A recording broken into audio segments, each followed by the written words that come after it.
살만큼 사셨잖아요. 담낭암 진단서를 쥔 손이 아직 떨리고 있었습니다. 의사 선생님이 수술을 서둘러야 합니다라고 말한 지 2시간도 지나지 않아 저는 아들 집 거실 소파에 앉아 그 말을 들었습니다. 아들 최연우는 눈을 피했고 며느리 이선미는 차 한 잔 내오지도 않은 채 말했습니다. 어머님, 솔직히 말씀드리는 거예요. 살만큼은 사셨잖아요.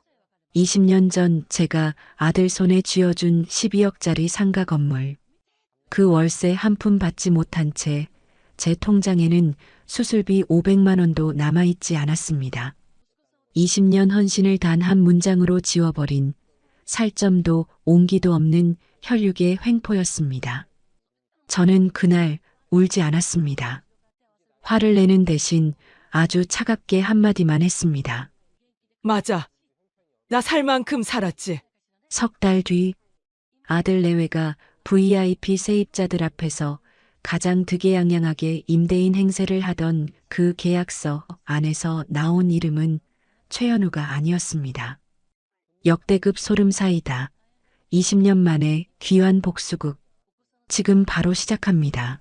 오늘은 66살 어머니가 담낭암 진단을 받은 날 아들 집 문을 두드렸다가 살 만큼 사셨잖아요 라는 말을 들은 뒤 20년 만에 자기 이름을 되찾는 이야기를 가져왔습니다. 여러분, 내 전부를 줬다고 생각했던 사람에게 짐 취급을 받아본 적 있으신가요? 오늘 그 어머니가 그 말을 어떻게 되돌려주는지 영상 끝까지 함께 해주세요. 진료실 문이 닫히는 소리가 유난히 크게 울렸습니다. 의사 선생님이 수술을 서둘러야 합니다라고 말하던 그 순간 저는 그 말의 무게보다 선생님 뒤편 창문으로 쏟아지는 햇살이 너무 하얗다는 것만 멍하니 느꼈습니다. 담낭암 3기. 그 세 글자가 종이 위에 선명하게 찍혀 있었고 수술비 견적은 520만 원이었습니다. 저는 병원 복도 벤치에 2시간 동안 앉아 있었습니다. 지나가는 사람들의 발소리와 천장 스피커에서 흘러나오는 병원 방송이 귓속으로 들어왔지만 아무것도 제대로 들리지 않았죠. 손에 쥔 견적서 종이가 구겨지도록 쥐었다 폈다를 반복하다가 저는 결국 휴대폰을 꺼내 통장 잔액을 확인했습니다. 43만 원. 이달 월세와 공과금이 빠지고 나면 15만 원이 남는 통장이었습니다.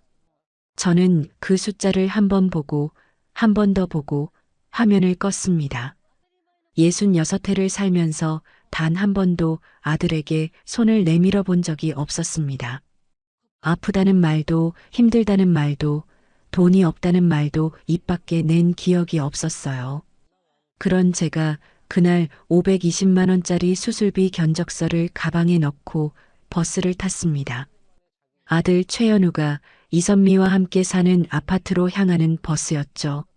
차창 밖으로 지나가는 거리가 눈에 들어오지 않았습니다.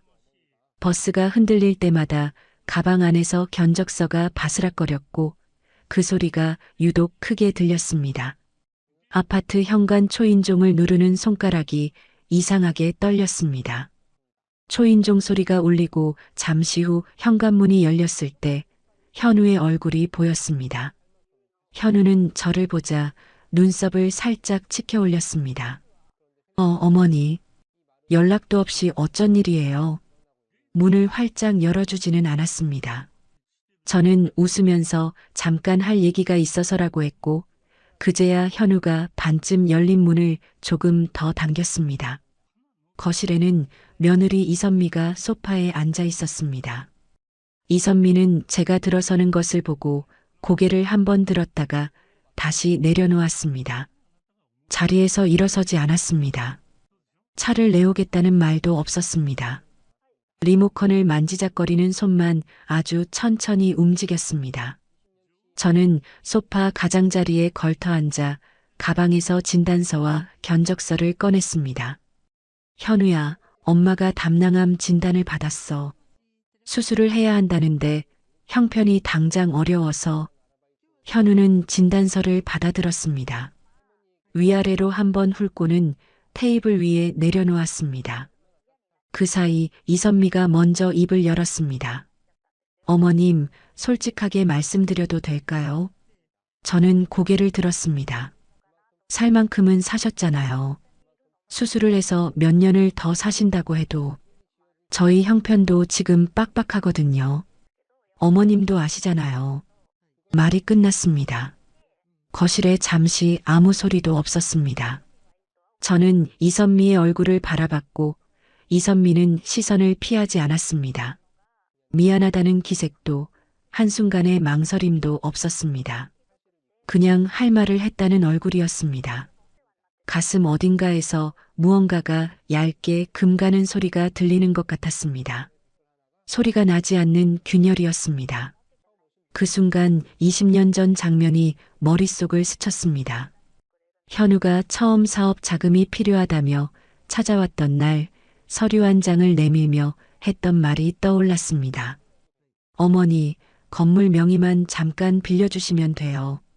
담보만 잡히면 금방 해결되고 월세는 매달 어머니 통장으로 넣을게요. 어머니 재산은 어머니 거예요. 걱정 마세요. 저는 그 말을 믿었습니다. 시가 10억 원짜리 건물 명의를 아들 이름으로 넘기면서 단 한 글자도 의심하지 않았습니다. 그리고 그날 이후 20년 동안 월세 한 푼 받지 못했습니다. 저는 천천히 진단서를 집어들어 다시 가방에 넣었습니다. 그제야 현우가 처음으로 고개를 들었습니다. 어머니, 요양병원 알아봐 드릴까요? 거기서 치료받으시면 되지 않아요. 대답하지 않았습니다. 자리에서 일어나 가방 끈을 어깨에 걸었습니다. 현관을 향해 걸어가는 내내 현우도 이선미도 일어서지 않았고 등 뒤로 텔레비전 소리가 다시 흘러나왔습니다. 엘리베이터 버튼을 눌렀습니다. 문이 닫혔습니다. 지하 주차장에 내려서 기둥 뒤로 걸어가 등을 기댔습니다. 눈물이 흘렀습니다. 소리는 나지 않았습니다. 살면서 가장 긴 시간처럼 느껴졌고 실제로는 아마 3분도 되지 않았을 것입니다. 집으로 돌아와 오래된 서랍을 열었습니다. 맨 안쪽 깊숙이 20년 전 현우가 건넨 각서 한 장이 접힌 채로 남아 있었습니다. 누렇게 바랜 종이를 펼치자 흐릿하지만 분명한 글씨가 보였습니다. 월세 수익을 매달 강분옥에게 지급한다. 한 번도 지켜진 적 없는 문장이었습니다. 각서 아래에 남편 사진이 있었습니다. 20년 전 그 건물 앞에서 찍은 사진이었습니다. 남편은 웃고 있었습니다. 저는 그 웃음을 오래 바라보다가 각서와 나란히 테이블 위에 내려놓았습니다. 그리고 처음으로 20년 동안 단 한 번도 스스로에게 허락하지 않았던 말을 속으로 꺼냈습니다. 이제는 나를 위해 살겠다. 창밖은 천천히 어두워지고 있었습니다. 20년 동안 꾹꾹 눌러두었던 무언가가 그날 밤 처음으로 아주 조용히 형태를 갖추기 시작했습니다. 사흘째 되던 날 새벽이었습니다. 잠이 얕게 들었다 깼다를 반복하던 중에 휴대폰 화면이 켜졌습니다. 부재중 전화 한 통. 최연우, 오전 2시 40분. 저는 그 화면을 한참 바라봤습니다. 전화를 건 시간과 끊긴 시간이 같았습니다. 연결된 흔적이 없었죠. 걸었다가 신호가 가기 전에 스스로 끄는 것이었습니다. 무슨 말을 하려 했는지 아니면 아무 말도 없었는지 알 수 없었습니다. 저는 화면이 꺼질 때까지 기다렸다가 다시 눈을 감았습니다. 그리고 잠들지 못했습니다. 다음 날 오전 현관문을 두드리는 소리에 문을 열었더니 현우가 서 있었습니다. 한 손에는 서류 봉투, 다른 손에는 종이 한 장이 들려 있었습니다. 연락도 없이 찾아온 얼굴치고는 지나치게 단정했습니다. 현우는 들어서자마자 테이블 위에 서류를 펼쳤습니다. 요양병원 입소 안내서였습니다. 그 옆에 나란히 내려놓은 것은 상가 건물 처분 동의서였죠. 어머니, 한번 봐봐요. 여기 시설 좋은 데예요. 자기 부담금도 많지 않고 손가락으로 안내서 사진을 짚으며 말하는 모습이 마치 물건을 고르는 것 같았습니다. 그리고 이거는 현우가 처분 동의서를 앞으로 밀었습니다. 건물 관리하기가 너무 힘들어서 팔려고요. 어머니 도장만 찍어주시면 돼요. 어차피 어머니가 직접 관리하시는 것도 아니잖아요. 저는 서류를 내려다봤습니다. 20년 전에도 이 아이는 이렇게 서류를 들고 왔었습니다. 그때도 잠깐이면 된다고 했습니다. 그리고 그 잠깐이 20년이 됐습니다. 아직 생각 없다. 현우의 손이 멈췄습니다. 어머니, 무슨 생각을요? 어차피 건물은 제 명의잖아요. 어머니 동의는 그냥 절차상 받는 거예요. 그래도 아직 생각 없어. 두 번째 말이 첫 번째보다 낮게 나왔습니다. 현우는 잠시 저를 바라보다가 서류를 다시 집어 봉투에 넣었습니다. 어머니가 왜 이래요, 갑자기? 왜 이러냐고요? 저는 그 말을 듣고 아무것도 대꾸하지 않았습니다. 20년 동안 왜 이러냐는 말을 단 한 번도 들어본 적 없었으니까요. 20년 동안 저는 아무것도 이러지 않았으니까요. 현우가 나간 뒤 방안이 갑자기 넓어진 것처럼 느껴졌습니다. 저는 테이블 위에 남겨진 요양병원 안내서를 집어들었다가 그대로 쓰레기통에 넣었습니다. 오후에 외투를 걸쳐 입고 건물이 있는 골목으로 걸어갔습니다. 20년 동안 그 앞을 지나친 적이 몇 번 있었지만 건물을 제대로 올려다본 것은 그날이 처음이었습니다. 5층짜리 건물은 새 페인트를 칠한 지 얼마 되지 않은 듯 깔끔했습니다. 제가 남편과 함께 처음 그 건물을 샀을 때와는 전혀 다른 얼굴이었죠. 외벽 한쪽에 임대 안내판이 붙어 있었습니다. 층당 월 350만 원. 저는 그 숫자를 보고 그 자리에 서서 계산을 시작했습니다. 5층, 20년, 350만 원. 손가락이 차가워지는 것을 느끼면서도 멈출 수가 없었습니다. 25억 원. 그 숫자가 머릿속에서 완성되는 순간 땅이 흔들리는 것 같았습니다. 흔들리지 않는 것은 건물뿐이었습니다. 반듯하게 서 있는 그 건물이 처음으로 낯설었습니다.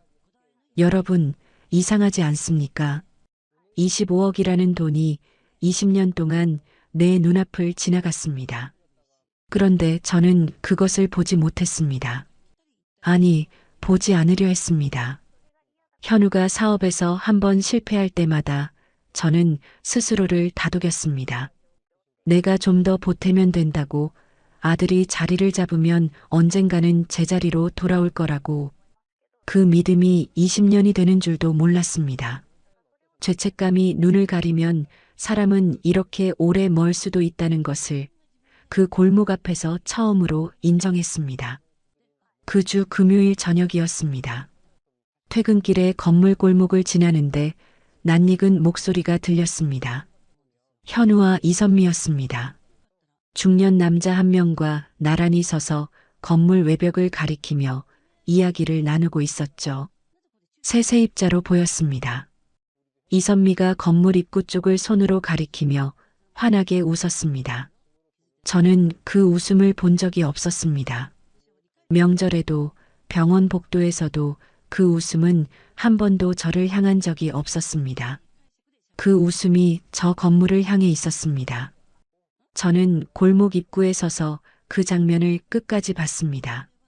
현우가 세입자와 악수를 하고 이선미가 건물 문을 직접 열어 안으로 안내하는 것까지, 그리고 돌아서서 걸었습니다. 다음 날 아침 일찍 20년 전 각서와 명예 이전 서류 사본을 꺼냈습니다. 서랍 구석구석을 뒤져 영수증 한 장, 메모 한 줄까지 전부 꺼내놓고 필요한 것만 추렸습니다. 낡은 스케치북 표지 안쪽에 가지런히 끼워 넣었습니다. 버려야 할 것과 지켜야 할 것을 구분하는데 생각보다 시간이 걸리지 않았습니다. 오전이 지나갈 무렵 이선미에게서 전화가 왔습니다. 어머님, 저예요. 아, 요양병원 계약금은요. 건물 처분되고 나서 드릴게요. 그러니까 그때까지는 좀 기다려 주셔야 할 것 같아요. 이해하시죠? 통보였습니다. 묻는 것도 미안하다는 것도 아닌 그냥 통보. 이해하시죠? 라는 끝말이 마치 답을 이미 정해놓은 것처럼 들렸습니다. 저는 아무 말도 하지 않고 전화를 끊었습니다. 이선미는 제가 전화를 끊을 거라고 생각하지 못했을 것입니다. 평생 저는 전화를 먼저 끊은 적이 없었으니까요. 그날 밤이었습니다. 남편이 세상을 떠나던 해가 떠올랐습니다. 보일러가 고장났을 때 제가 혼자 수리기사를 불렀고 세입자가 새벽에 전화해서 화장실 배수가 막혔다고 했을 때도 제가 혼자 올라갔습니다. 계단 구석에 쌓인 먼지를 쓸면서 층마다 전구를 갈면서 그 건물이 제 손안에 있다는 것이 그때는 든든했습니다. 남편이 없어도 이 건물이 있으면 현우를 지킬 수 있다고 믿었습니다. 그 믿음으로 서명했고 그 믿음으로 20년을 지냈습니다.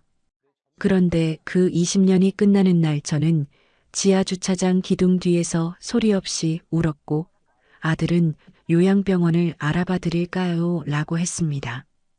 방 안에 아무 소리도 없었습니다. 창문 틈으로 들어오는 바람 소리만 가늘게 났습니다.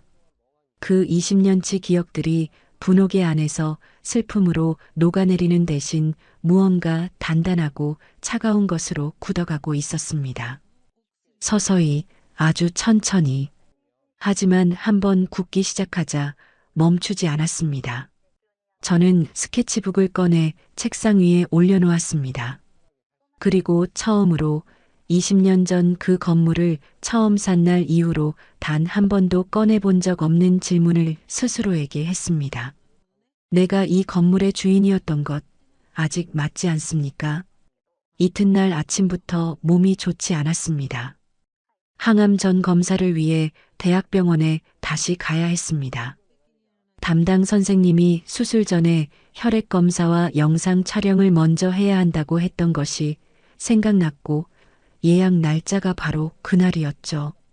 버스를 타고 가는 내내 창문에 이마를 기댔습니다. 유리가 차가웠습니다. 그 차가움이 오히려 정신을 붙잡아주는 것 같아서 내내 그러고 있었습니다. 외래 접수를 마치고 대기 번호표를 뽑은 뒤 복도 끝 의자에 앉아 있었습니다. 병원 복도는 늘 그렇듯 사람이 많았고 번호가 불릴 때마다 누군가 자리에서 일어나고 또 누군가 앉기를 반복하는 풍경이었습니다.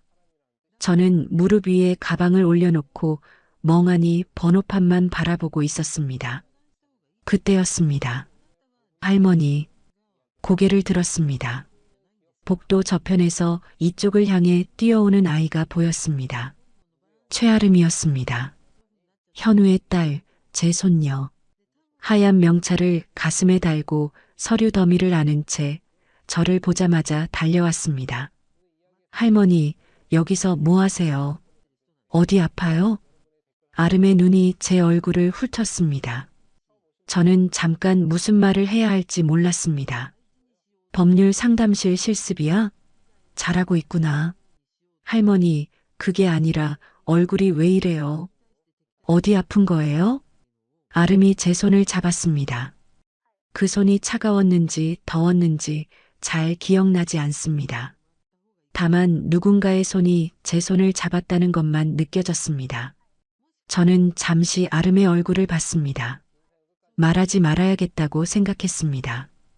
괜히 어린애를 끌어들일 필요 없다고, 혼자 할 수 있다고 생각했습니다. 그런데 입이 먼저 열렸습니다. 할머니, 담낭에 암이 생겼어. 아름의 얼굴이 굳었습니다. 순식간에 혈색이 빠져나갔습니다. 그게 언제요? 언제 아신 거예요? 열흘 됐다. 열흘이요. 아름이 그 말을 한 번 더 뱉었습니다. 혼자 되새기는 것 같았습니다. 엄마 아빠한테는요? 말 안 했어. 아름이 서류 더미를 가슴에 꽉 끌어안으며 잠시 시선을 내려깔았습니다. 뭔가를 참는 것처럼 보였습니다. 그러더니 천천히 고개를 들어 저를 바라봤습니다. 할머니, 오늘 저녁에 저 시간 되는데 댁에 가도 돼요. 그날 저녁 아름이 찾아왔습니다. 반지하 방은 아름에게 어색한 공간이었을 겁니다. 아이는 들어서자마자 천장을 한번 올려다봤고 낮게 들이운 창문 너머로 지나가는 발소리를 잠시 바라봤습니다. 그러고는 아무 말 없이 제 맞은편에 앉았습니다.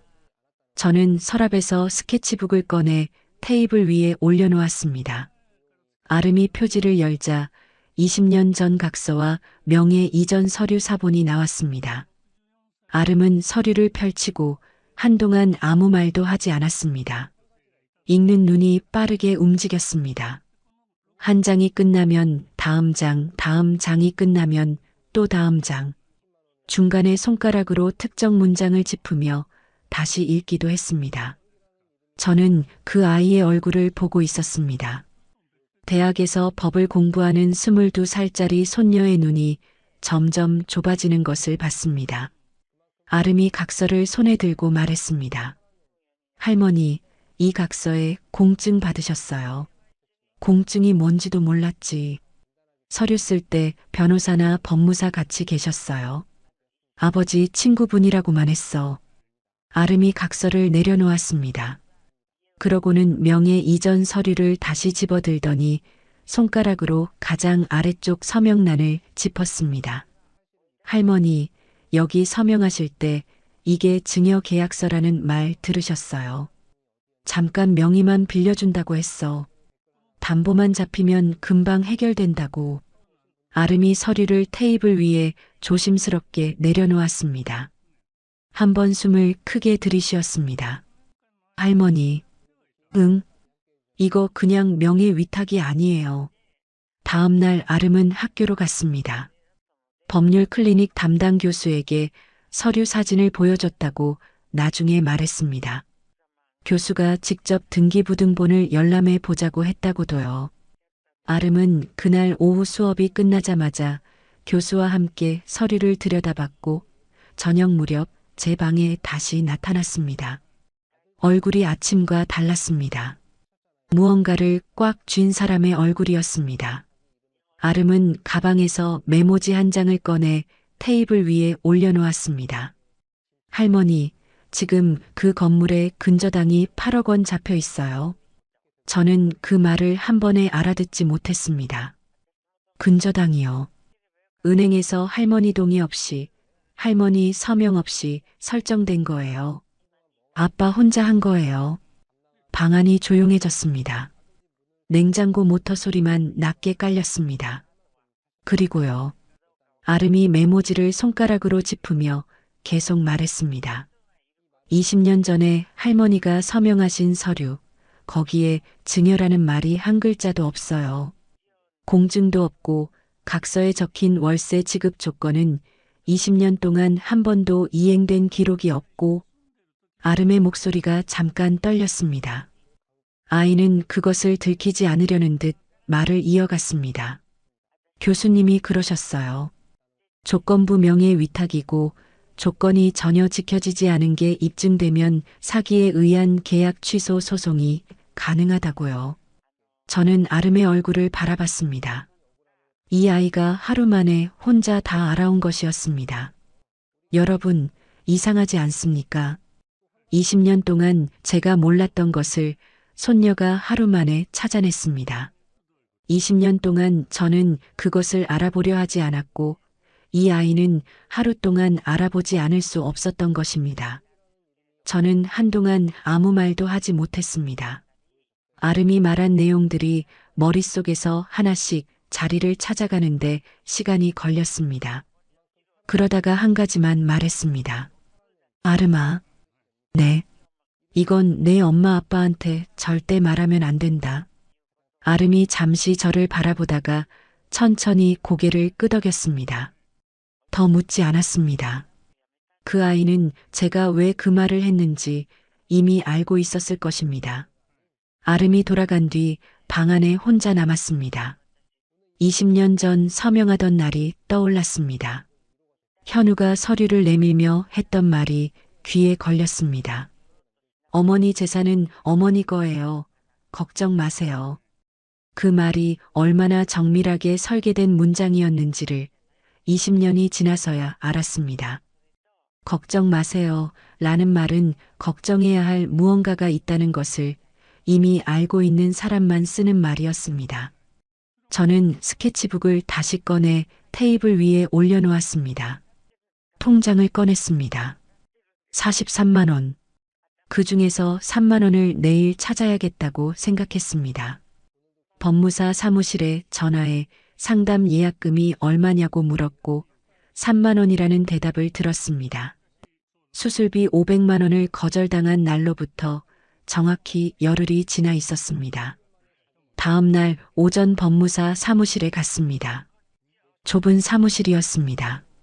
책상 위에 서류가 쌓여 있었고 형광등 빛이 유독 하였습니다. 중년 남자 법무사가 제가 가져간 서류를 받아들고 한 장씩 넘겼습니다. 저는 그 앞에 앉아 손을 무릎 위에 얹은 채로 기다렸습니다. 법무사가 서류를 내려놓고 저를 바라봤습니다. 어머니, 소송으로 가면 이깁니다. 그 말이 예상보다 단단하게 들렸습니다. 저는 잠시 후 물었습니다. 소송 말고 다른 방법은 없습니까? 법무사가 눈썹을 살짝 올렸습니다. 왜요?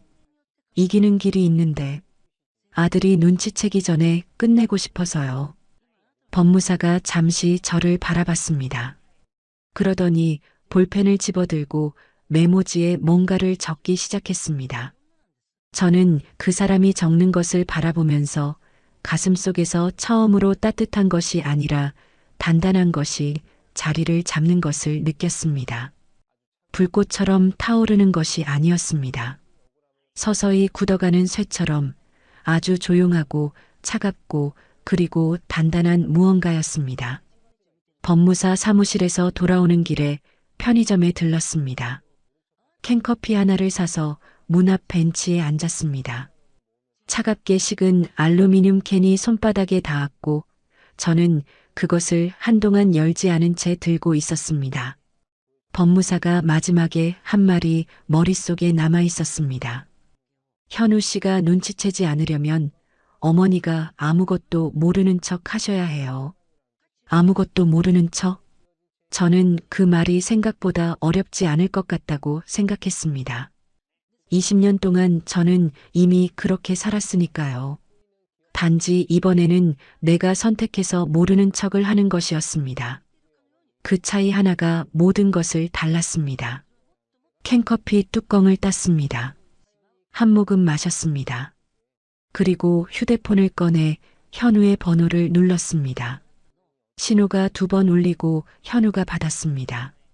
어머니. 현우야, 어머니가 생각을 해봤는데. 잠시 침묵이 흘렀습니다. 현우가 기다리는 것이 느껴졌습니다. 요양병원 알아봐줘. 그리고 건물 처분 서류 도장도 찍어줄게. 전화기 너머에서 현우의 숨소리가 달라졌습니다. 눈에 보이지 않아도 알 수 있었습니다. 어깨에서 힘이 빠지는 소리였습니다. 어머니, 그게 정말이에요? 잘 생각하셨어요. 응. 어머니가 욕심을 부렸나 봐. 아니, 욕심은요. 어머니가 현명하신 거죠. 현명하다는 말이 입안에 떫게 돌았습니다. 그래도 저는 웃으며 말했습니다. 그래, 우리 현우가 잘해줄 거 믿어. 전화를 끊고 캔커피를 다시 한 모금 마셨습니다. 차가웠습니다. 속은 더 차가웠습니다. 그리고 그 차가움이 이상하게도 든든했습니다. 그 주 일요일 오전이었습니다. 현관문이 두드려졌습니다. 문을 열자 현우와 이선미가 나란히 서 있었습니다.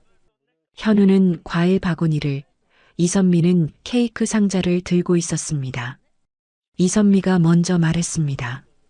어머님, 제가 좋아하신다고 해서 생크림 케이크로 가져왔어요. 들어가도 될까요?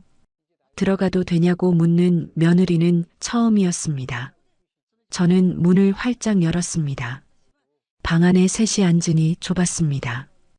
현우가 과일을 접시에 담았고 이선미가 케이크를 잘랐습니다. 칼이 케이크를 자르는 소리가 유독 선명하게 들렸습니다. 이선미가 접시를 제 앞에 밀었습니다. 어머님, 많이 드세요.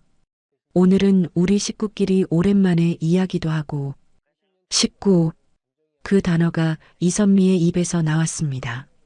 저는 그 단어를 속에서 한번 굴려봤습니다. 그래, 고마워. 케이크를 한 입 베어 물고 웃었습니다. 달았습니다. 생크림이 혀끝에 녹으면서 속이 울렁거렸지만 저는 웃음을 거두지 않았습니다. 이선미는 그 웃음을 보고 자신도 웃었습니다. 그것이 항복이라고 읽은 것이 이선미의 눈에 보였습니다. 사람은 보고 싶은 것만 봅니다. 이선미는 제 웃음이 보고 싶었을 것입니다. 저는 그것을 알고 웃었습니다. 그것이 둘의 차이였죠. 현우가 과일을 집으며 말했습니다. 어머니, 요양병원 2군데 알아봤어요. 거리도 가깝고 시설도 좋은 데로 골랐으니까 한번 같이 가봐요. 그래, 현우 믿어. 이선미가 거들었습니다. 어머님, 거기 정원도 있고 산책로도 있어요. 어머님 건강에 딱 맞는 환경이에요. 저희도 자주 찾아올게요. 자주 찾아오겠다는 말을 그렇게 가볍게 하는 입이 신기했습니다. 저는 고개를 끄덕였습니다. 고마워요, 선미 씨. 이선미의 표정이 한 단계 더 풀렸습니다. 선미 씨라는 호칭을 제가 처음 쓴 날이었습니다. 그날 오후 아름에게서 문자가 왔습니다. 할머니, 오늘 법무사 교수님 만났어요. 내용 증명 보낼 준비됐대요. 저는 문자를 읽고 답장을 보냈습니다. 그래, 보내. 2글자였습니다. 20년의 무게를 담은 2글자. 내용 증명은 그 주 안으로 현우에게 발송됐습니다. 아름에게 나중에 들었습니다. 20년치 월세 미지급 내역, 분옥동의 없이 설정된 근저당 8억, 공증 없이 작성된 명의 위탁 서류의 허점. 그것들이 문서 한 장에 정리되어 현우의 손에 들어갔습니다. 현우의 반응은 사흘 만에 왔습니다. 변호사를 통해서였습니다. 협의할 의사가 있습니다. 사흘이었습니다. 20년을 버텼던 사람이 사흘 만에 협의 의사를 밝힌 것이죠. 저는 그 이유를 알고 있었습니다. 현우는 당시 대형 물류회사와 건물 장기 임대 계약을 앞두고 있었습니다. 보증금 5억 원짜리 계약이었고 계약일은 2달 뒤였습니다. 명예 분쟁이 외부에 알려지는 순간 그 계약은 없던 일이 됩니다. 현우는 그것을 알았고 그래서 빨랐습니다. 5억 원. 수술비 500만 원을 거절한 사람이 5억 원짜리 계약을 지키기 위해 사흘 만에 고개를 숙인 것이었습니다. 저는 그 숫자를 한참 생각했습니다. 분하지 않았냐고요. 분했습니다. 그런데 분함은 힘이 되지 않습니다. 차가움이 힘이 됩니다. 저는 그것을 이미 알고 있었습니다. 협의가 시작된 뒤 현우에게서 전화가 왔습니다. 어머니, 갑자기 법무사가 연락이 왔는데 어머니가 소송을 하신다고요. 이게 무슨 일이에요? 목소리가 낮고 날카로웠습니다. 저는 잠시 뜸을 들인 뒤 말했습니다. 어머니도 몰랐어. 아름이가 나 모르게 한 것 같아. 내가 말려볼게. 아름이가요. 응. 걔가 법 공부한다고 혼자 알아보더니. 할머니 걱정이 많은 애잖아. 내가 달래볼게. 걱정하지 마. 전화기 너머에서 현우가 잠시 숨을 고르는 소리가 들렸습니다. 어머니, 이런 거 괜히 크게 만들면 집안 꼴 우습게 돼요. 그냥 우리끼리 조용히 해결하면 안 돼요. 조용히. 그 말이 지난 20년 동안 현우가 원했던 것이었습니다. 조용히, 조용히, 조용히. 그래, 현우 말이 맞아. 우리끼리 조용히 하자. 저는 진심으로 그 말을 했습니다. 조용히 끝내고 싶었으니까요. 단지 그 조용함이 누구를 위한 것인지가 달랐을 뿐이었습니다. 그 뒤로 현우는 가끔 전화를 해왔습니다. 처분 동의서에 도장을 찍으러 오라는 연락도 왔습니다. 저는 매번 이유를 댔습니다. 오늘은 허리가 너무 아파서 못 가겠다. 눈이 침침해서 서류를 잘 못 보겠어. 다음 주에 하자. 어제 비가 와서 관절이 좀 그래. 현우는 매번 알겠어요 했습니다. 이선미는 한 번은 어머님 얼마나 더 기다려야 해요라고 했지만 현우가 옆에서 됐어라고 짧게 끊었습니다. VIP 계약이 더 급했으니까요. 저는 전화를 끊을 때마다 속으로 날짜를 셌습니다. 법무사가 진행하는 협의 일정과 도장 약속을 절묘하게 엇갈리게 유지하는 것이 이 시기 제가 하는 일이었습니다. 매주 화요일 아름은 수업이 끝나면 법무사 사무실에 들렀습니다. 그 시간에 저는 현우에게 전화를 걸었습니다. 현우야, 어머니 요즘 건강이 좀 나아지는 것 같아. 수술도 다시 생각해봐야겠어. 어머니, 그래요. 몸이 좀 좋아지셨어요. 응. 현우가 신경 써줘서 그런가 봐. 전화를 끊고 나면 가끔 제가 말한 말들이 떠올랐습니다. 현우가 신경 써줘서 그런가 봐. 그 문장이 입안에서 서늘하게 식었습니다. 그래도 됐습니다. 진짜 차가움은 제 안에 있었으니까요. 어느 날 이선미에게서 문자가 왔습니다. 어머님, VIP 계약일이 2달 뒤로 확정됐어요. 그 직전에 요양병원 입소 날짜 맞추면 딱 좋을 것 같아요. 어떠세요? 저는 그 문자를 2번 읽었습니다. 계약일과 입소일을 나란히 붙여놓은 이선미의 계산이 보였습니다. 계약이 끝나면 분옥은 요양병원으로, 건물은 자기 손으로. 그 설계가 참 정교했습니다. 저는 답장을 보냈습니다. 그렇게 해요. 3글자였습니다. 이선미는 아마 그 3글자가 수능이라고 읽었을 것입니다. 저는 그 날짜를 손가락으로 짚어 수첩에 적어두면서 전혀 다른 의미로 기억했습니다. 위장을 시작한 지 4주일이 지날 무렵이었습니다. 아름이 화요일 저녁에 찾아와 법무사 사무실 상황을 전해줬습니다. 협의가 순조롭게 진행되고 있다고 현우 측 변호사가 합의 의향을 밝혀왔다고 했습니다. 아름의 눈이 반짝였습니다. 저는 아름의 이야기를 들으면서 창밖을 봤습니다. 골목 위로 보이는 하늘이 좁고 낮았습니다. 반지하에서 올려다 보이는 하늘은 늘 그 정도 크기였습니다. 그런데 그날은 그 좁은 하늘이 그다지 좁게 느껴지지 않았습니다. 할머니, 이제 거의 다 왔어요. 아름이 말했습니다. 저는 고개를 끄덕이며 아름을 바라봤습니다. 이 아이가 없었다면 어떻게 됐을까 하는 생각은 하지 않기로 했습니다. 생각할 필요가 없었습니다. 이 아이가 있었으니까요. 그래, 다 왔어. 저는 조용히 말했습니다. 그리고 속으로는 가장 중요한 날이 이제 2달 앞으로 다가왔다는 것을 알고 있었습니다. 겉으로 웃고 안에서 굳고 그 2가지를 동시에 하는 것이 20년 동안 몸에 밴저였습니다. 그러나 이번에는 달랐습니다. 겉의 웃음을 내가 선택했고 안의 굳음도 내가 선택했습니다. 처음으로 제가 선택한 20년이 시작되고 있었습니다. 협의 서류에 서명하는 날, 저는 법무사 사무실에 가지 않았습니다. 아름에게 위임장을 건네면서 한 가지만 당부했습니다. 아름아, 내 아버지 얼굴 똑바로 봐. 눈 피하지 마. 아름이 고개를 끄덕였습니다. 그리고 혼자 갔습니다. 저는 집에 있었습니다.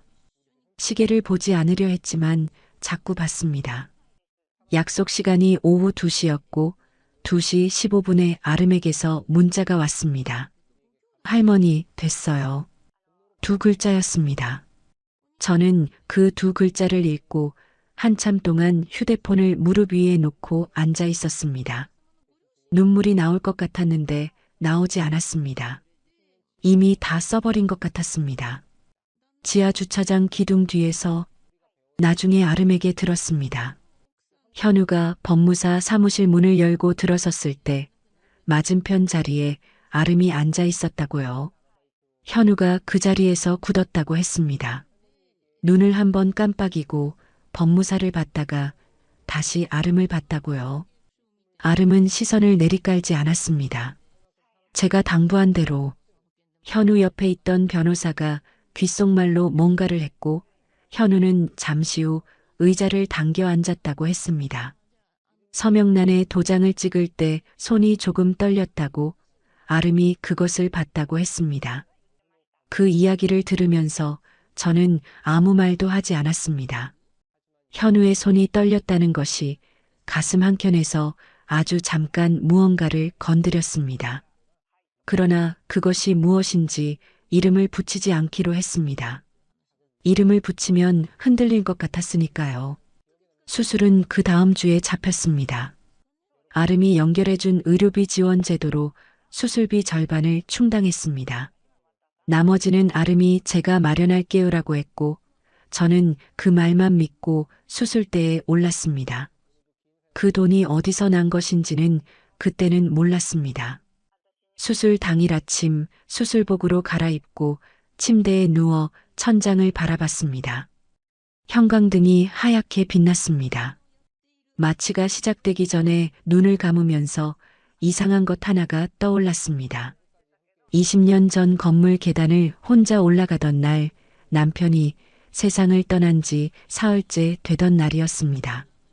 그날도 이렇게 눈을 감았었죠. 그날의 저와 오늘의 저 사이에 20년이 있었습니다. 그리고 그 20년을 이제 다 썼다고 막연하게 생각했습니다. 사흘 뒤 회복실에서 눈을 떴습니다. 창밖으로 햇살이 들어왔습니다. 오후의 햇살이었는데 유독 선명했습니다.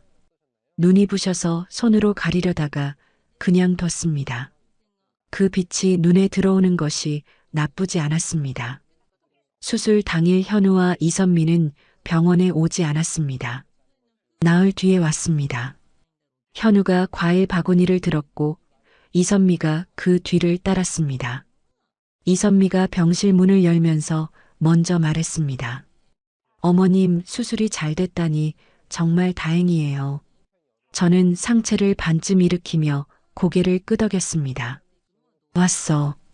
현우가 과일 바구니를 침대 옆 테이블에 내려놓으면서 말했습니다. 많이 힘드셨죠? 이제 좀 어떠세요? 괜찮아. 이선미가 병실을 한번 훑어봤습니다. 아름이 없다는 것을 확인하는 눈이었습니다. 10분이었습니다. 두 사람이 병실에 있던 시간.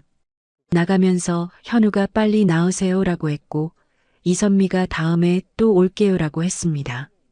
복도에서 두 사람의 발소리가 멀어졌습니다.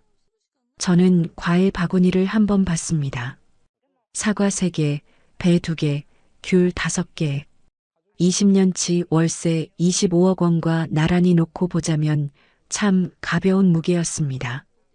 퇴원하고 2주일이 지난 날 오전 법무사에게서 전화가 왔습니다. 어머니, 등기 완료됐습니다. 오늘 오후에 원본 가지러 오실 수 있어요. 저는 코트를 걸쳐 입고 법무사 사무실로 갔습니다.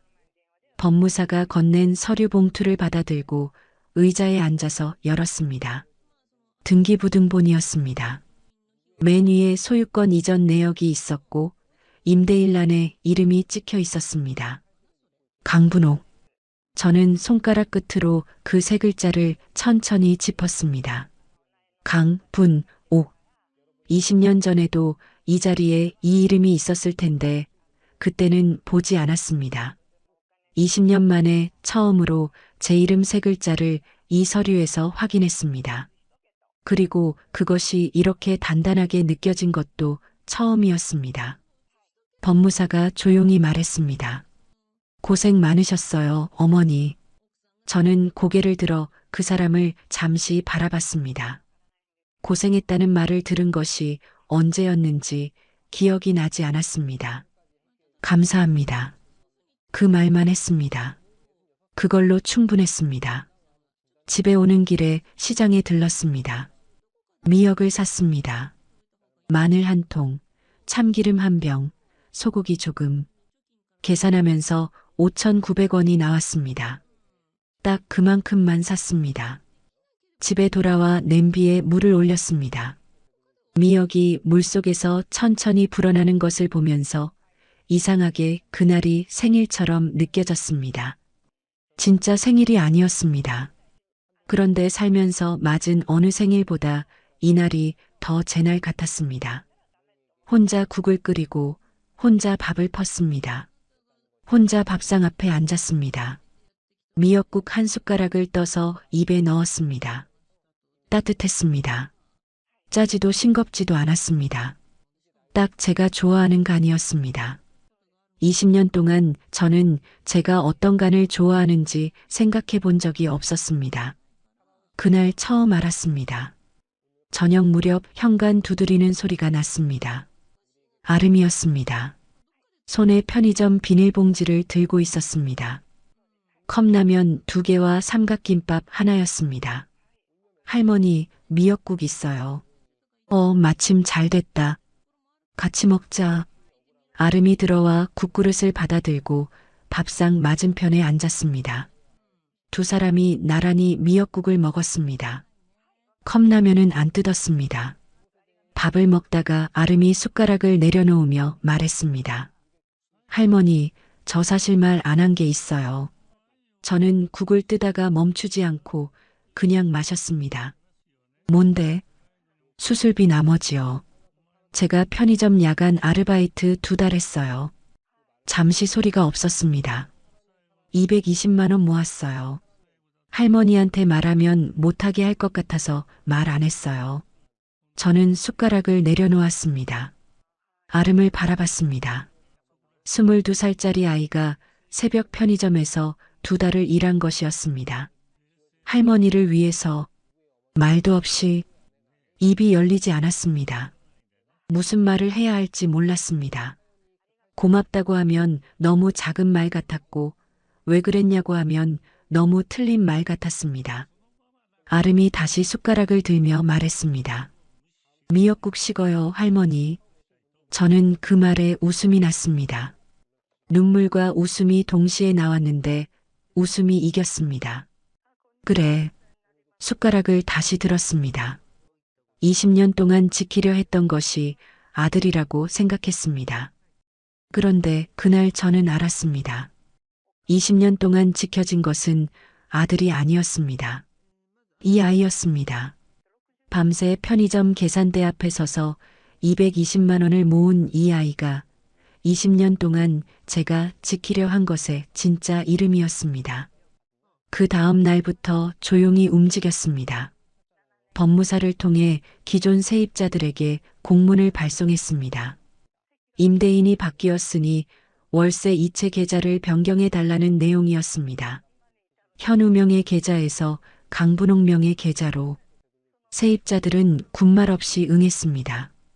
그들에게 임대인은 등기부등본 위의 이름이었고 그 이름이 바뀐 것이었으니까요. 현우는 아직 몰랐습니다. 이선미도 몰랐습니다. 두 사람은 VIP 세입자 계약 준비에 한창이었습니다. 건물 로비 인테리어 견적서를 받아놓고 계약 조건 요약표를 만들고 보증금 5억 원이 들어올 계좌를 정리하고 있었을 것입니다. 모르는 사람이 가장 기세등등한 법입니다. 저는 그 기세가 정점에 달하는 날을 기다렸습니다. 계약일 사흘 전이었습니다. 오전에 건물 골목으로 걸어갔습니다. 1층 카페 유리문을 밀고 들어가 창가 자리에 앉았습니다. 직원이 다가오자 아메리카노 한 잔을 시켰습니다. 20년 만에 이 건물 안에서 처음으로 커피를 마시는 것이었습니다. 커피가 나왔습니다. 검고 뜨거운 액체가 잔 안에 가득 찼습니다. 한 모금 마셨습니다. 썼습니다. 그런데 그 쓴맛이 오늘은 좋았습니다. 20년 전에도 이 자리였습니다. 카페가 아니라 제가 직접 쓸고 닦던 복도였지만 같은 자리였습니다. 그때는 혼자 세입자 계약서를 무릎 위에 올려놓고 서명란을 확인하던 날이었죠. 지금도 혼자였습니다. 그런데 그 혼자의 무게가 그때와는 전혀 달랐습니다. 그때의 혼자는 남편을 잃은 혼자였습니다. 지금의 혼자는 20년을 되찾은 혼자였습니다. 창밖으로 건물 입구가 보였습니다. 사흘 뒤 저 문으로 들어갈 것입니다. 누군가 기세등등하게 임대인 행세를 하고 있는 자리로 저는 커피를 한 모금 더 마시고 천천히 자리에서 일어났습니다. 이제 사흘이었습니다. 계약일 이틀 전이었습니다. 그날 오후 저는 집에서 창밖을 내다보고 있었습니다. 골목으로 비가 내리고 있었죠. 가을비치고는 제법 굵었습니다. 빗소리가 반지하 창문을 두드리는 소리가 일정하게 났고 저는 그 소리를 들으면서 내일 하루가 지나면 모레라는 것을 생각하고 있었습니다. 모레면 됩니다. 딱 하루만 더. 그런데 저녁 무렵이었습니다. 현관 밖에서 발소리가 들렸습니다. 빠르고 무거운 발소리였습니다. 두 사람분이었습니다. 초인종이 울리지 않았습니다. 문이 두드려졌습니다. 문을 열기 전에 이미 알았습니다. 현우였습니다. 이선미가 그 뒤에 있었습니다. 현우의 얼굴이 평소와 달랐습니다. 눈가에 핏줄이 섰고 숨을 고르지 않은 것처럼 보였습니다. 들어와. 제가 먼저 말했습니다. 현우가 들어서자마자 목소리가 터졌습니다. 어머니, 정신이 있는 거예요? 없는 거예요? 세입자한테서 연락이 왔어요. 계좌가 바뀌었다고. 등기부 떼봤더니 명의가 어머니 이름으로 넘어가 있어요. 이게 도대체 무슨 짓이에요? 저는 등받이 없는 의자에 앉았습니다. 대답하지 않았습니다. 이선미가 가방에서 서류를 꺼내 테이블 위에 내려놓았습니다. 손이 빠르고 정확했습니다. 어머님, 이건 법적으로 되돌릴 수 있어요. 명예협의 당시에 어머님이 제대로 이해를 못하신 거잖아요. 강박에 의한 계약이라고 충분히 주장할 수 있고요. 여기 서명해 주시면 저희가 다 처리할게요. 강박. 제가 강박을 받은 것입니까? 20년 동안 월세 한 푼 못 받은 쪽이 어머니인지 받아온 쪽이 어머니인지 그것도 이 자리에서 잊어버린 모양이었습니다. 저는 서류를 내려다봤습니다. 집어들지 않았습니다. 그러자 현우의 목소리가 한 단계 더 올라갔습니다. 어머니, 누가 꼬드긴 거예요? 아름이에요. 그 애가 어머니한테 뭔 말을 했어요. 그 순간이었습니다. 낡은 휴대폰 화면이 흔들렸습니다. 무릎 위에 올려놓은 채로 화면을 살짝 기울여 봤습니다. 아름이었습니다. 할머니, 지금 녹음 켜놓으세요. 5글자였습니다. 저는 서류를 집어드는 척 손을 테이블 위로 뻗으면서 무릎 아래로 내려간 휴대폰 옆면 버튼을 손가락으로 길게 눌렀습니다. 진동이 한 번 왔습니다. 녹음이 시작됐습니다. 저는 서류를 한 장 들어보는 척하다가 다시 내려놓았습니다. 그리고 아무 말도 하지 않았습니다. 현우는 제 침묵이 당황스러운 것인지 아니면 버티는 것인지 파악이 안 되는 것 같았습니다. 조금 더 몰아붙이기로 한 듯 했습니다. 어머니, 모르시는 것 같으니까 말씀드릴게요. 현우가 몸을 앞으로 기울이며 말했습니다. 그 건물에 근저당이 얼마나 잡혀 있는지 알아요. 8억이에요. 8억. 그 빚이 이제 어머니 이름으로 넘어간 거예요. 명예 회복됐으니까 빚도 같이 떠안은 거라고요. 어머니가 그걸 다 책임질 수 있겠어요. 방안이 조용했습니다. 빗소리만 창문을 두드렸습니다. 저는 현우의 얼굴을 바라봤습니다. 자신이 방금 무슨 말을 했는지 알고 있는 얼굴인지 살펴봤습니다. 모르는 얼굴이었습니다. 자신이 8억 근저당을 설정했다는 것을, 그 설정이 제 동의 없이 이루어졌다는 것을, 스스로 입 밖에 냈다는 것을 현우는 모르고 있었습니다. 무릎 아래에서 휴대폰이 그 모든 것을 듣고 있었습니다. 이선미가 그 뒤를 이었습니다. 어머님, 저희가 20년 동안 그 건물 관리를 얼마나 열심히 해왔는지 아세요? 세입자 민원도 저희가 다 받았고 수리도 저희가 다 했어요. 그런데 이렇게 하시면 어떡해요? 솔직히 말씀드리면 이건 배은망덕이에요. 배은망덕. 20년 동안 월세 25억 원을 가져간 쪽이 그 말을 했습니다. 저는 그 단어가 방 안에 떠 있는 것을 바라봤습니다. 화가 나지 않았습니다. 이상하게 고요했습니다. 그 단어가 지금 이 방에서 누구를 향해야 하는 것인지 그것만 선명하게 보였습니다. 그리고 그것이 전부 휴대폰 안에 담기고 있었습니다. 두 사람이 돌아간 뒤였습니다. 현우가 서류를 집어들면서 생각해 보세요. 시간 많지 않아요라고 했고 이선미는 아무 말 없이 그 뒤를 따랐습니다. 현관문이 닫혔습니다. 저는 한동안 그 자리에 앉아 있었습니다. 일어서려다가 가슴 쪽에서 뭔가가 조여드는 것이 느껴졌습니다. 수술 부위가 아니었습니다. 그보다 조금 위쪽이었습니다. 수술 이후 처음으로 느끼는 통증이었습니다. 벽 쪽으로 천천히 이동해서 등을 기댔습니다. 차가운 벽면이 등에 닿았습니다. 그 차가움이 통증을 잠깐 눌러줬습니다. 이상한 것이 있었습니다. 겁이 나지 않았습니다. 분하지도 않았습니다. 그냥 내일 하루가 지나면 된다는 것만 머릿속에 있었습니다.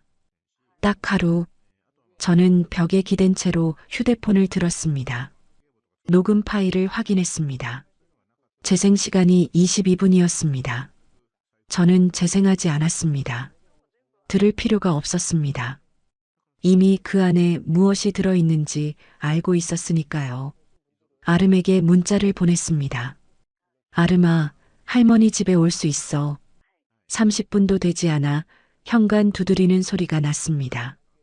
아름이 들어서자마자 제 얼굴부터 살폈습니다. 할머니, 괜찮아요. 아까 아빠 엄마 온 거 알아요. 죄송해요. 제가 미리 알았어야 하는데. 괜찮아. 잘 됐어. 아름이 눈을 조금 크게 떴습니다. 잘 됐다고요. 응. 녹음됐어. 아름의 표정이 바뀌었습니다. 저는 휴대폰을 건넸습니다. 아름이 파일을 확인하더니 자기 휴대폰으로 전송 버튼을 눌렀습니다. 파일이 넘어가는 동안 두 사람 다 아무 말도 없었습니다. 전송이 완료됐습니다. 아름이 파일을 다시 한번 확인하고 고개를 들었습니다. 할머니, 아빠가 근저당 설정한 거 본인 입으로 말했어요. 알아. 이거면 돼요. 이거면 충분해요. 아름의 목소리가 조금 떨렸습니다. 저는 그 아이의 손을 한번 가볍게 잡았다가 놓았습니다. 내일 법무사한테 가져가. 아름이 고개를 끄덕였습니다. 아름이 돌아간 뒤 약 서랍을 열었습니다. 진통제를 한 알 꺼내서 물과 함께 넘겼습니다. 불을 끄고 누웠습니다. 천장이 어둡게 보였습니다. 빗소리는 여전히 창문을 두드렸습니다. 아까보다 가늘어진 것 같았습니다. 여러분, 가장 무서운 위기는 가장 코앞에 와서 옵니다. 20년이 지나서야 알게 된 것들이 있습니다. 그 중 하나가 이것입니다. 진짜로 무너뜨리려 할 때는 마지막에 온다는 것. 그리고 마지막에 오는 것은 반드시 마지막 것이기도 하다는 것. 저는 눈을 감았습니다. 가슴의 통증이 서서히 가라앉았습니다. 내일이면 하루, 하루면 됩니다. 그 생각 하나를 가슴 위에 올려놓고 숨을 고르게 내쉬었습니다. 빗소리가 조금씩 잦아들었습니다. 창문 틈으로 들어오는 바람이 가늘고 차가웠습니다. 그 차가움이 얼굴에 닿는 것을 느끼면서 저는 천천히 잠속으로 들어갔습니다. 내일, 딱 하루, 계약일 전날 아침이었습니다. 아름에게서 전화가 왔습니다. 법무사가 녹취 파일과 무단 근저당 설정 자료를 현우 측 변호사에게 넘겼다고 했습니다. 추가 법적 조치를 강행할 경우 형사 고발도 함께 진행한다는 내용을 담아서 할머니, 오후에 현우 측에서 답변 왔어요. 더 이상 이해 제기 안 하겠다고요. 저는 창문 밖을 보고 있었습니다. 간밤에 내린 비가 그쳐 있었고 골목 바닥이 아직 젖어 있었습니다. 그래. 그리고요.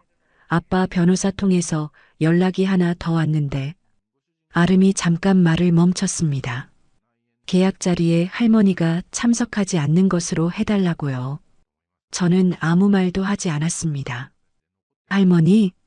들었어. 어떻게 할 거예요?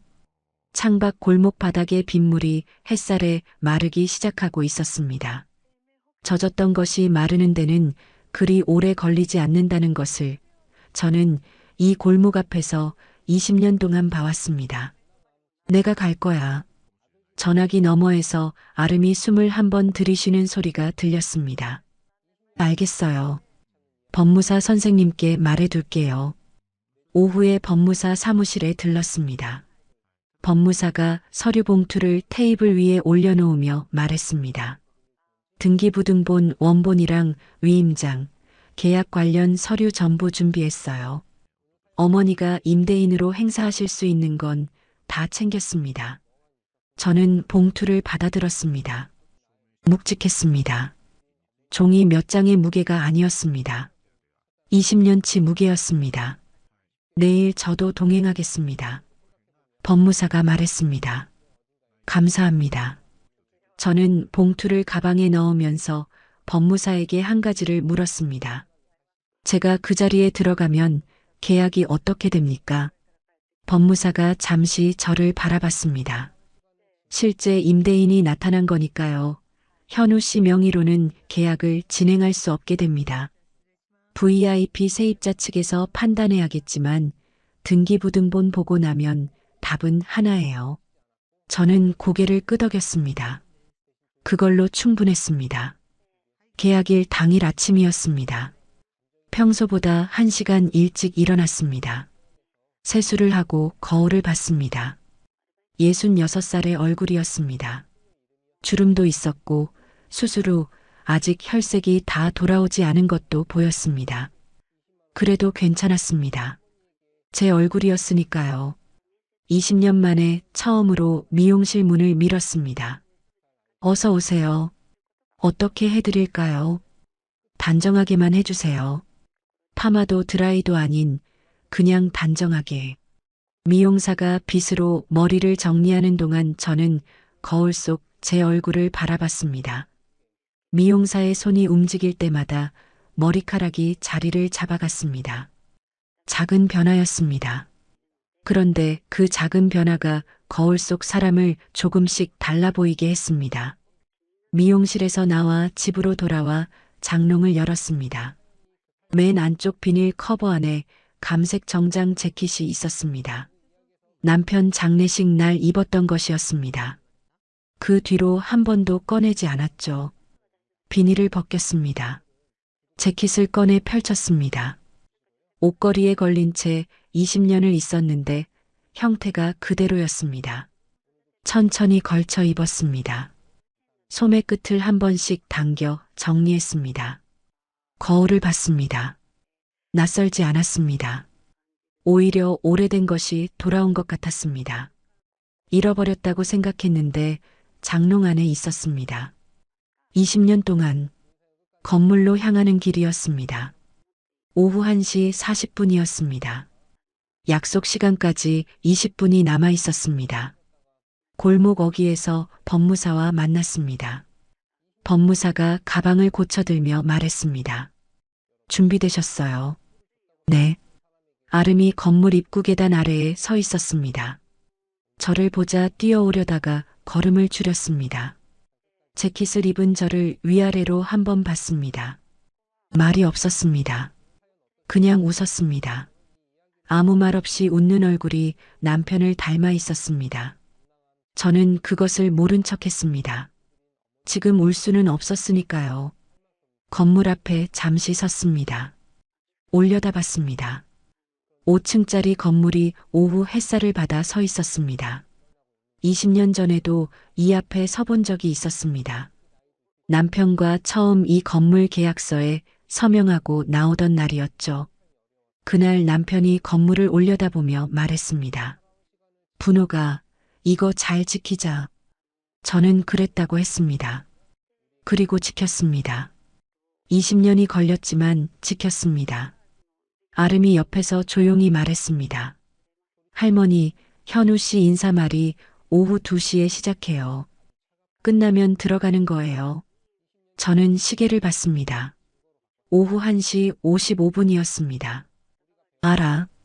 2층 회의실 안에서는 이미 자리가 잡혀 있었습니다. 나중에 아름이 계단에서 유리창 너머로 봤다고 했습니다. VIP 세입자 측 대표 3명이 한쪽에 앉아 있었고 현우 회사 직원 2명과 공인중개사가 배석해 있었습니다. 현우는 정장을 차려입고 임대인 자리에 앉아 있었다고요. 이선미는 화이트보드에 계약 조건 요약표를 붙이고 있었는데 5억 원짜리 보증금 조항에 형광펜으로 줄을 긋는 것까지 보였다고 했습니다. 아름이 그 장면을 설명할 때 저는 아무 표정 없이 들었습니다. 가장 높은 곳에 있는 사람이 떨어질 때 가장 크게 떨어집니다. 저는 그것을 기다린 것이었습니다. 20년이 아니라 지난 2달 동안, 그리고 이제 5분이었습니다. 계단 앞에 섰습니다. 회의실 안에서 현우의 목소리가 들렸습니다. 유리문 너머로 낮고 또렷하게 울렸습니다. 저희 건물은 2000년부터 현재까지 무사고 임대 이력을 유지해온 건물입니다. 장기 임대 계약에 있어서 최적의 조건을. 저는 그 목소리를 들으면서 20년 전을 생각했습니다. 이 건물 계단을 처음 올라가던 날. 그때는 등 뒤에 아무도 없었습니다.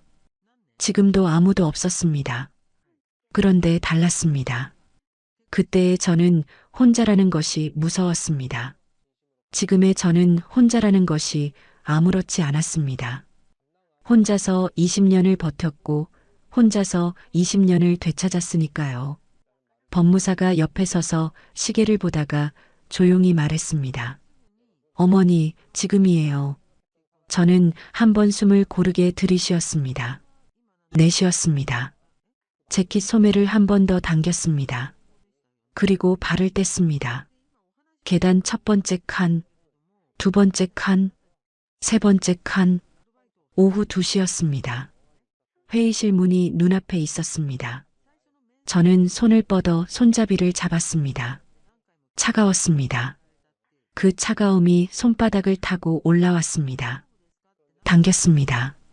문이 열렸습니다. 회의실 안의 공기가 한꺼번에 달라지는 것이 느껴졌습니다. 사람들의 시선이 문 쪽으로 쏠렸습니다. 저는 그 시선들을 정면으로 받으면서 한 걸음 들어섰습니다. 현우가 가장 먼저 굳었습니다. 임대인 자리에 앉아있던 몸이 그대로 멈췄습니다. 고개만 문 쪽으로 돌린 채 눈을 한 번 깜빡이고 또 한 번 깜빡였습니다. 그리고 아무 말도 나오지 않았습니다. 이선미는 화이트보드 앞에 서 있었습니다. 형광펜을 손에 든 채였습니다. 저를 보는 순간 형광펜 뚜껑을 닫으려다 손가락이 미끄러졌습니다. 뚜껑이 바닥에 떨어져 굴렀습니다. 아무도 그것을 줍지 않았습니다. 어머님이 왜? 이선미가 말을 시작했지만 끝을 맺지 못했습니다. 문장이 허공에 걸린 채 녹아내렸습니다.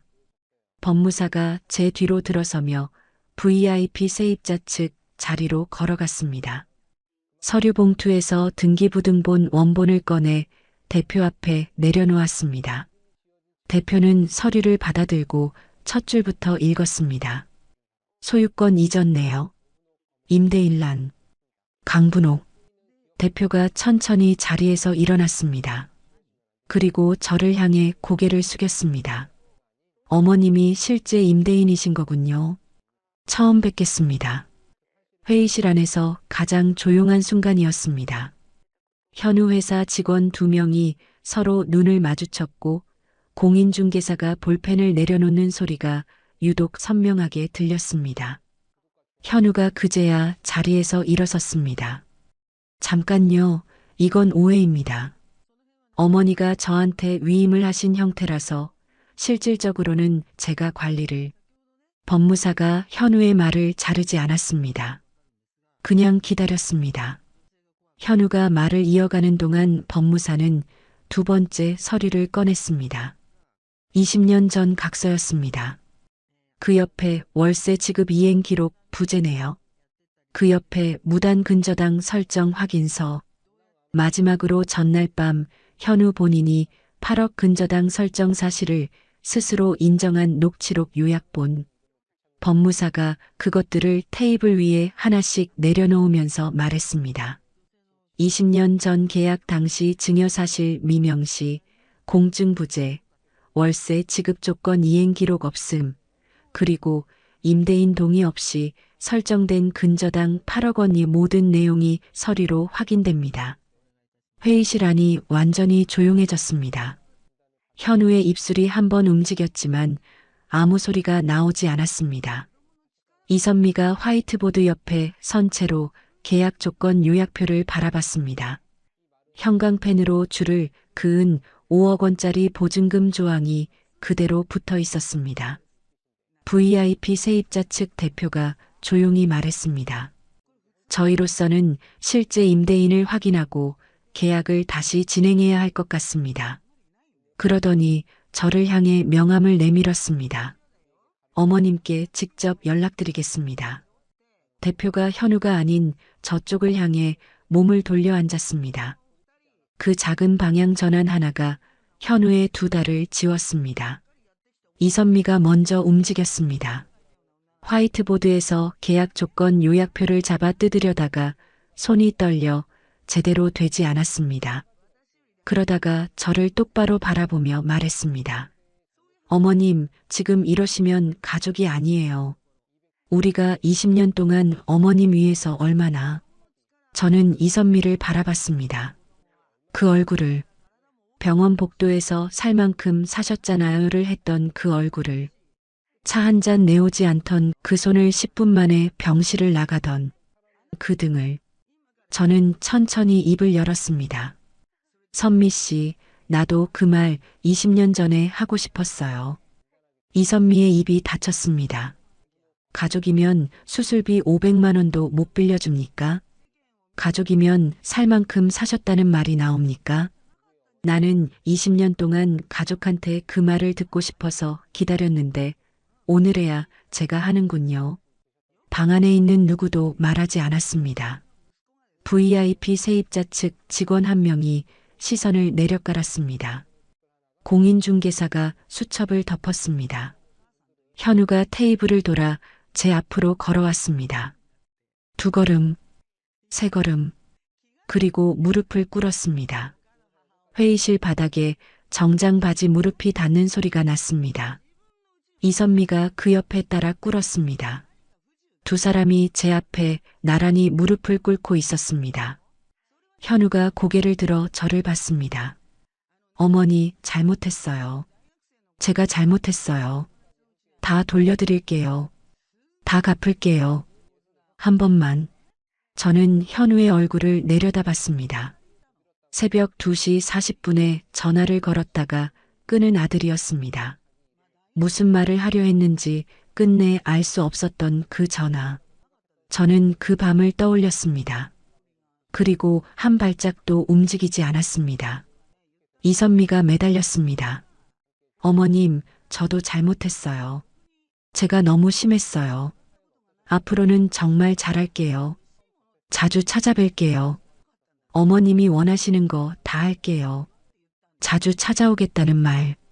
그 말을 어디서 들은 것 같았습니다. 과일 바구니를 들고 찾아온 날에도 했던 말이었습니다. 10분이 전부였던 그 방문에서 저는 2 사람을 한 번 더 바라봤습니다. 그러고는 법무사 쪽으로 몸을 돌렸습니다. 가시죠. 회의실 문을 나왔습니다. 등 뒤로 현우의 목소리가 따라왔습니다. 어머니, 어머니. 이선미의 울음소리도 들렸습니다. 계단을 내려가는 내내 그 소리들이 위에서 떨어졌습니다. 그런데 이상했습니다. 발이 무겁지 않았습니다. 계단 한 칸 한 칸이 오히려 가벼워졌습니다. 5층짜리 건물 계단을 20년 전에 올라갔을 때보다 지금 내려오는 것이 더 가볍다는 것이 그 순간 선명하게 느껴졌습니다. 건물 입구 계단 아래에 아름이 서 있었습니다. 저를 보자마자 달려왔습니다. 아무 말도 하지 않고 제 손을 두 손으로 꼭 잡았습니다. 저는 그 손을 한동안 그냥 잡고 있었습니다. 건물 앞에 오후 햇살이 가득했습니다. 바람이 조금 불었습니다. 이 건물을 짓누르던 것들이 그 바람에 날아가는 것 같았습니다. 아니, 20년 동안 저를 짓누르던 것들이 그 뒤로 일들이 조용히 정리됐습니다. 현우는 무단으로 설정한 근저당에 대한 법적 책임 절차가 시작됐고 20년치 월세 정산 협의가 이어졌습니다. 현우의 변호사가 합의 의사를 먼저 전해왔습니다. 그것이 무릎을 꿇었던 자리에서 나온 유일하게 실질적인 것이었습니다. VIP 세입자 측 대표는 계약일 일주일 뒤 법무사 사무실에서 저와 직접 계약서에 서명했습니다. 임대일란에 강분옥이라고 적혔습니다. 대표가 볼펜을 내려놓으며 말했습니다. 오래오래 좋은 관계로 지내겠습니다. 어머님. 저는 고개를 끄덕이며 말했습니다. 감사합니다. 두 글자였습니다. 20년 만에 처음으로 이 건물 앞에서 하는 감사였습니다. 그날부터 매일 아침이 바뀌었습니다. 1층 카페 창가 자리가 제 자리가 됐습니다. 오전 9시 아메리카노 한 잔. 직원이 저를 알아보기 시작한 것은 사흘 만이었습니다. 오늘도 아메리카노예요? 하고 먼저 묻는 날이 왔습니다. 저는 그게 좋았습니다. 누군가 저를 기억하는 것, 제가 어디에 있는지 아는 것, 당연한 것이 이제 당연하게 느껴지는 것. 창밖으로 건물 입구가 보였습니다. 사람들이 들고 나는 것이 보였습니다. 아침마다 그것을 바라보면서 커피를 마셨습니다. 쓴맛이 좋았습니다. 그 쓴맛을 제가 선택했으니까요. 매주 화요일 오후에는 아름이 왔습니다. 수업이 끝나면 곧장 이리로 오는 것이 아름의 화요일이 됐습니다. 아름은 들어오면서 항상 같은 자리를 찾았습니다. 창가 제 맞은편. 어느 화요일에 아름이 커피를 한 모금 마시다가 물었습니다. 할머니, 요즘 어때요? 저는 창밖을 한번 보고 아름을 봤습니다. 좋아. 아름이 웃었습니다. 진짜요? 응, 진짜. 짧은 대답이었습니다. 그런데 그 두 글자 안에 20년이 다 들어 있었습니다. 어느 날 오전이었습니다. 커피를 마시다가 문득 살 만큼 사셨잖아요 라는 말이 떠올랐습니다.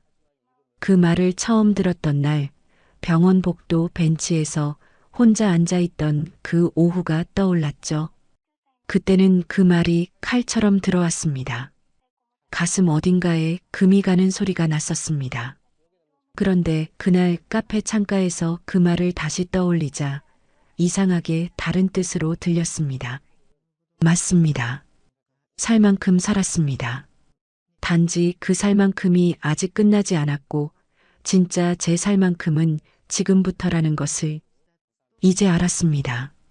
커피를 한 모금 더 마셨습니다. 햇살이 창문을 통해 테이블 위로 내려앉았습니다. 따뜻했습니다. 강분옥, 66살. 이 건물의 임대인. 그리고 이제 처음으로 온전히 저 자신. 여러분, 오늘 사연 어떠셨나요? 저는 이 이야기를 처음 접했을 때 한동안 멍하니 있었습니다.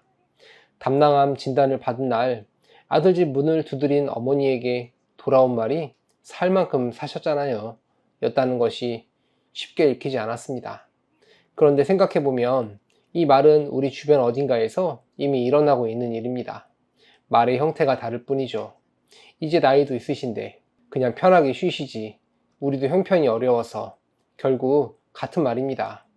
살아온 시간을 짐으로 보는 시선. 오늘 강분옥 어머니가 우리에게 가르쳐 준 것이 있습니다. 분노로 맞서지 않았다는 것입니다. 소리치지 않았고 울며 매달리지 않았습니다.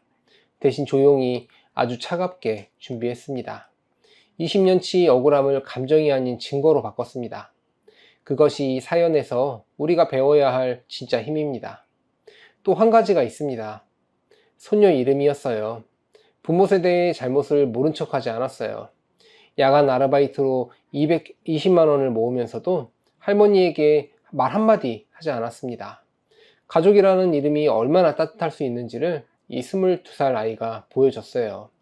살 만큼 살았다는 말은 끝을 뜻하지 않습니다. 그 말을 뒤집으면 그만큼 살아낸 사람이라는 뜻이 됩니다.